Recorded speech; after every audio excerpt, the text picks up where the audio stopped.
Geçirmişim etmesen kızıkmayman ezelden. Bana gerek bir iyi sözüm.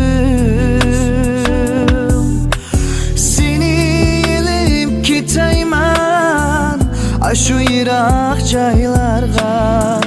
Bilemedim halamdı künlüm.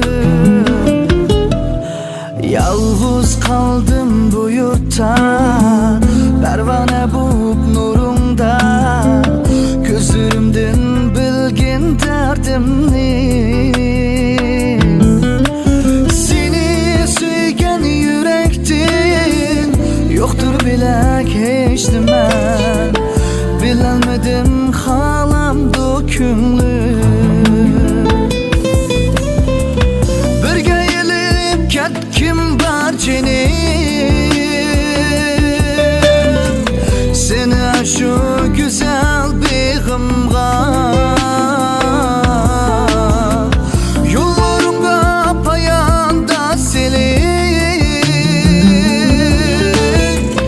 Algaç ketey altın çığımga.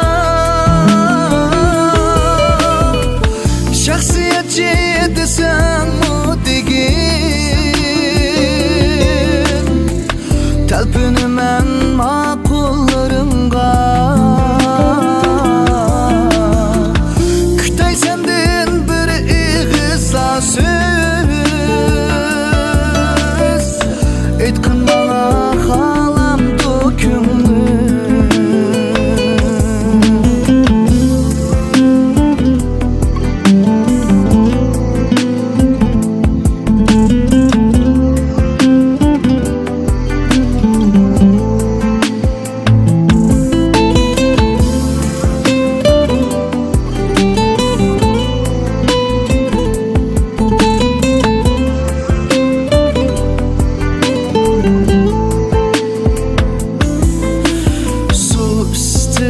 Leyliydin gazam bulup kül bulup.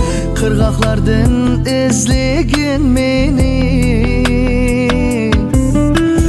Tegişlikten bilmesen bu halim neymen üçün. Bilelmedim halamdı künlüm. Tartay deymen kulum din, yanay deymen yolum din. Bilelmedim ne kılarım ne. Taşsam ketey desem ben, sana kıymaydı yürek. Bilelmedim halam dökümlü. Birge gelip ketkim bar cenim. Seni şu güzel begimga. Yollarımga payanda selik. Algaç ketey altın çığımga.